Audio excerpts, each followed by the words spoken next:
Hello friend, परीक्षा संबंधी महत्वपूर्ण प्रश्नों के उत्तर का जो हमारा क्रम है वो उसको आगे बढ़ाते हुए हम लोग देखते हैं नए प्रश्नों को।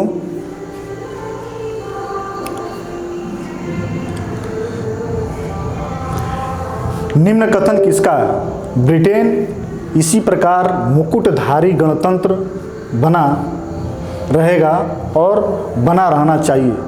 ये स्टेटमेंट जो है आग का है, बिल्कुल समझना नहीं है, एकदम स्टेटमेंट को याद करके रखना है। यह स्टेटमेंट आग ने दिया था। विश्व में कोई भी राजतंत्र हमारे राजतंत्र से ज़्यादा सुरक्षित या जनता द्वारा सम्मान प्राप्त नहीं है। यह कथन किसका है? विश्व के, ये ब्रिटेन के संविधान में किसने कहा था? ये जो है मॉरिसन, हर्बर्ट मॉरिसन ने कहा था कि विश्व का कोई भी राजतंत्र हमारे राजतंत्र से ज़्यादा सुरक्षित नहीं और जनता द्वारा सम्मान प्राप्त है। ये बात सही है कि ब्रिटेन में राजतंत्र लंबे समय तक रहा। आज लोकतंत्र बहुत दिनों से आने के बावजूद भी जनता द्वारा राजतंत्र में विश्वास करने के कारण ये मुकुट और सम्राट जैसे संस्थाओं का आज भी सम्मान उसी तरीके से बना हुआ है जब राजतंत्र रहा करता था। तो ये जो हर्बर्ट मॉरिसन ने जो कहा है 100% ब्रिटेन संविधान के संदर्भ में सही है।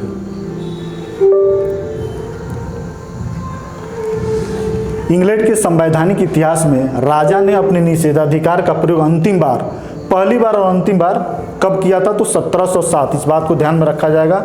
1707 में।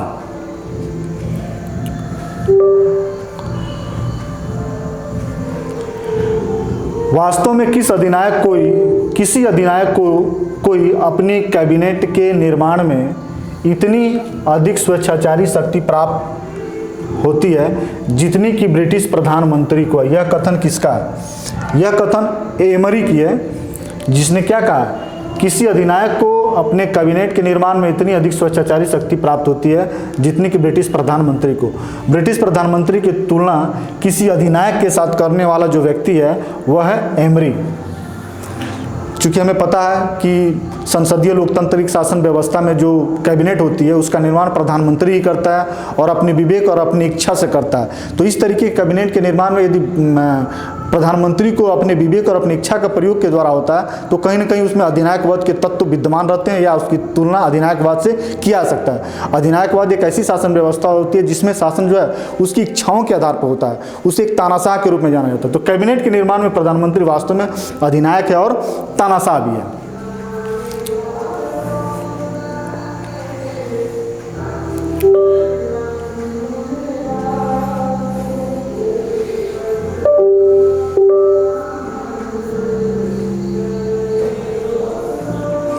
ब्रिटिश मंत्रिमंडल की जननी संस्था, ब्रिटिश जो मंत्रिमंडल है यह किस संस्था से जन्म हुआ? तो प्रिवी काउंसिल, जो बहुत पुरातन काउंसिल है, बहुत पुरातन व्यवस्था है, इसी से जो है ब्रिटिश संसद का क्या हुआ?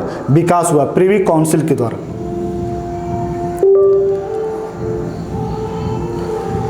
ब्रिटेन में मंत्रिमंडल के बहुत अधिक शक्तिशाली होने का कारण क्या है?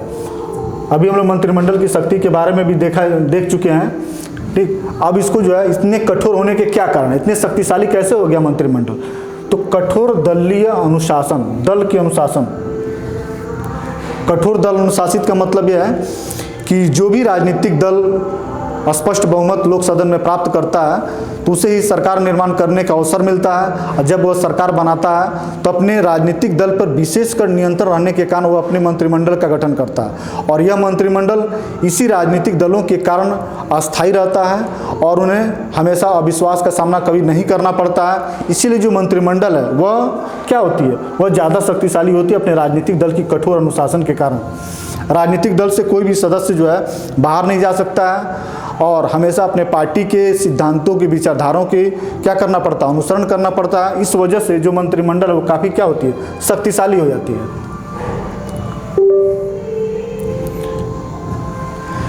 छाया मंत्रिमंडल कौन बनाता है? ये प्रश्न एक बार हल हो चुका है। तो ये संसद में विपक्ष का या नेता हो या संसद में विपक्ष की समिति हो, इसे ही छाया मंत्रिमंडल कहते हैं।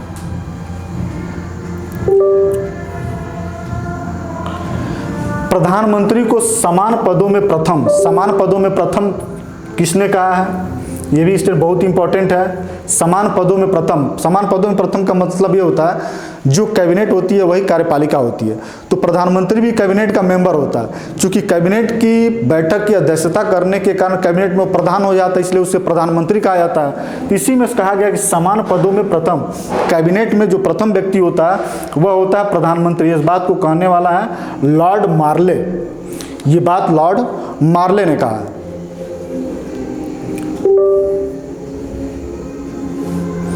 प्रधानमंत्री पद के संबंध में अब यह परंपरा बन गई है। क्या बन गई है? प्रधानमंत्री पद के संदर्भ में क्या परंपरा बन गई है कि जो लोक सदन है उसका सदस्य ही प्रधानमंत्री हो सकता है, राज्यसभा का सदस्य प्रधानमंत्री नहीं हो सकता। ये परंपरा में चली आ रही है, कानून नहीं बना हुआ है।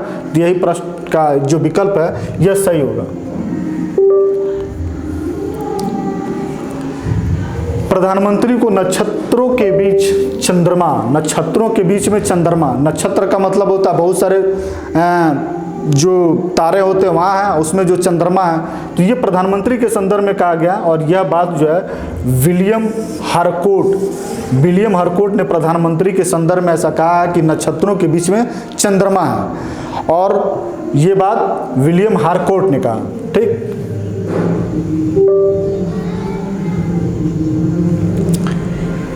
युद्धोत्तर काल में मंत्रिमंडलीय शासन प्रधानमंत्री के शासन में परिणत हो रहा है। यह कथन किसका है?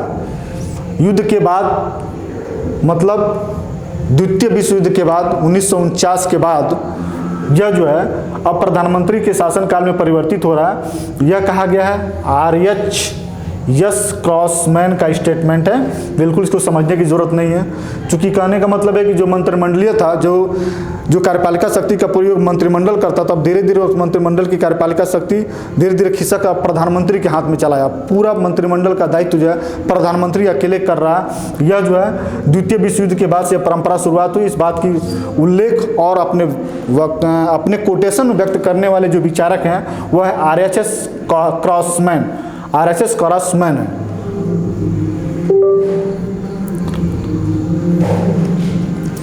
लोक सदन के प्रांगण में आजकल कैबिनेट कभी पराजित होती ही नहीं है। लोक सदन के प्रांगण में आजकल कैबिनेट कभी पराजित हो ही नहीं सकती है। यह कथन किसने कहा है? तो इस कथन को हरमन फाइंडर नहीं कहा, लास्की ने नहीं किया, सिडनी लो। इसका मतलब जरा समझ लीजिए, लोक सदन के प्रांगण में आजकल कैबिनेट पराजित नहीं होती है। जो भी संसदीय शासन व्यवस्था है उसमें जो कैबिनेट का निर्माण होता है जो प्रधानमंत्री के द्वारा, तो कहीं ना कहीं लोक सदन के ज़्यादातर सदस्य होते हैं। और लोक सदन के ये सदस्य जो कैबिनेट में होते हैं कहीं ना कहीं अपने राजनीतिक दलों से संबंधित होते हैं। चूँकि दलीय अनुशासन इतनी मजबूत होती है कि इस दलीय अनुशासन के कारण लोक सदन में मंत्रिमंडल का हमेशा विश्वास बना रहता है। यह व्यवस्था है, यह परंपरा भी है कि यदि मान लीजिए मंत्रिमंडल लोक सदन की विश्वास को समाप्त कर लेती है या विश्वास को नहीं बनाए रखती है तो उसे मंत्रिमंडल को त्याग करना पड़ता है या हार जाती है। लेकिन दलीय अनुशासन इस तरीके से बना रहता है कि लोक सदन हमेशा क्या करता है? मंत्रिमंडल का विश्वास बना रहता है। तो इस बात को कोटेशन के रूप में व्यक्त करने वाले जो विचारक हैं वह है सिडनी लो।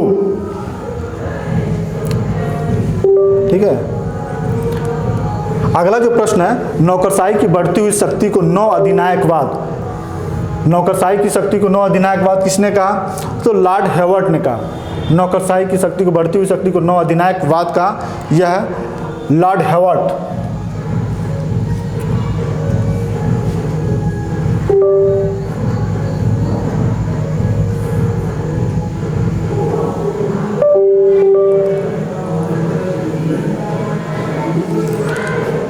ब्रिटिश लोक सेवा का लक्षण नहीं है, ब्रिटिश लोक सेवा का लक्षण नहीं है। लोक सेवा का लक्षण नहीं है, क्या नहीं है?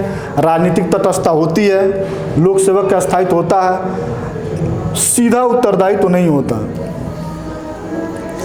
क्योंकि जो प्रशासक होते हैं अपने कार्यों के लिए वो खुद उत्तरदायी नहीं होते। इनके कार्यों के लिए जो उत्तरदायी होती है वो मंत्रिमंडल होती है। क्योंकि मंत्रिमंडल के नियमों और कानूनों का पालन करने वाले प्रशासक होते हैं, लेकिन और इस कानूनों के लिए उत्तरदायी कौन होती है? मंत्रिमंडल होती है। ये वाला जो विकल्प है यह गलत है। सीधा उत्तरदायी तो इनका कुछ भी नहीं होता है।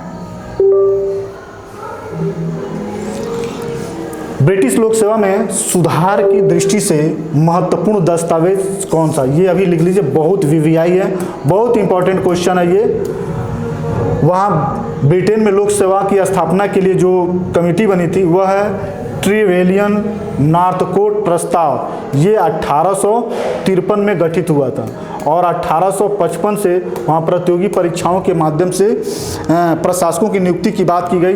यही ट्रिवेलियन नॉर्थकोट प्रस्ताव, इसी के माध्यम से तय हुआ कि अब जो प्रशासक हैं, चूँकि एक तटस्थ प्रशासक की ज़रूरत है, राजनीतिक दल बार बार परिवर्तित होकर सत्ता में जाते हैं, ऐसी स्थिति में एक ऐसे प्रशासक की ज़रूरत है कि सत्ता में परिवर्तन होने के बावजूद, विचारधारा में परिवर्तन होने के बावजूद भी राजनीतिक स्थिरता बनी रहे, विकास के कार्य सुचारू रूप से चलते रहें, तो एक तटस्थ प्रशासक की ज़रूरत होती है। इन प्रशासकों की नियुक्ति प्रतियोगी परीक्षाओं के माध्यम से करने पर विचार चला। इस बात की करने की बात जो है ट्रिवेलियन नॉर्थकोट प्रस्ताव के माध्यम से आया। यह 1853 में गठित हुआ था।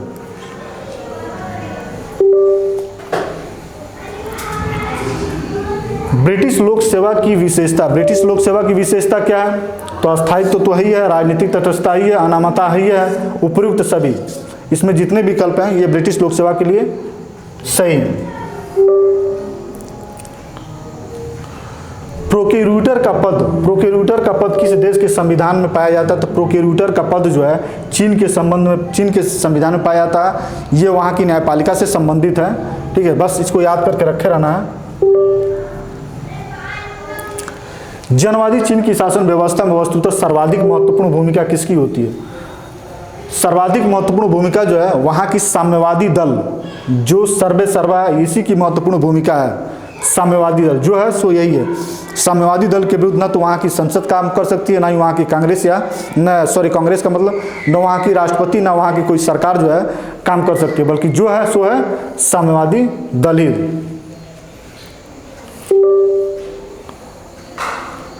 किस देश की राज्य व्यवस्थाओं में राजनीतिक दल की भूमिका को संवैधानिक मान्यता दी गई है? तो ये भी प्रश्न का आंसर जो होगा वह चीन होगा। भारत या ब्रिटेन या अमेरिका में भी लोग राजनीतिक दल हैं, चूँकि राजनीतिक दल के बिना लोकतंत्र की कल्पना हम नहीं कर सकते हैं। इसके बावजूद भी यहाँ के संविधानों में राजनीतिक दलों की कोई उल्लेख नहीं है। लेकिन चीन एक ऐसा देश है जहाँ साम्यवादी दल महत्वपूर्ण तो ही है, लेकिन वहाँ के संविधान में इसकी महत्वपूर्ण भूमिका का उल्लेख कर दिया गया। तो यही इसका आंसर चीन होगा। व्यवस्थाओं में राजनीतिक दल की भूमिका को संवैधानिक मान्यता दी गई है चीन के संविधान में।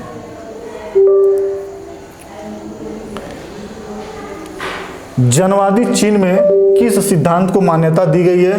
जनवादी चीन में, तो जनवादी चीन में विधि का शासन नहीं, शक्ति पृथक्करण नहीं, प्रत्यक्ष लोकतंत्र नहीं है, लोकतांत्रिक केंद्रवाद।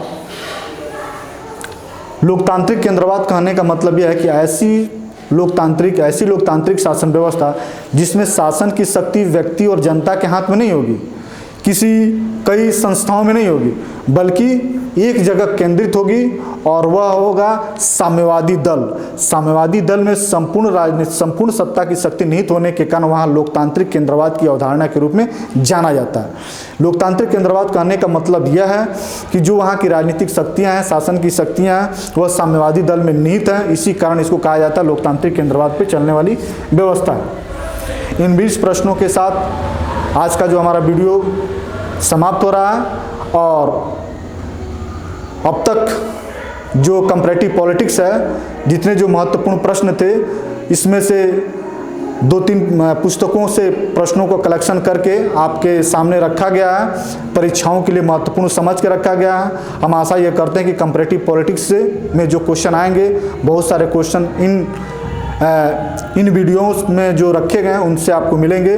ठीक है, बाकी आगे जो है हमको पब्लिक एडमिनिस्ट्रेशन के संदर्भ में जो महत्वपूर्ण क्वेश्चन होंगे फिर आपको हम बनाकर देंगे। धन्यवाद।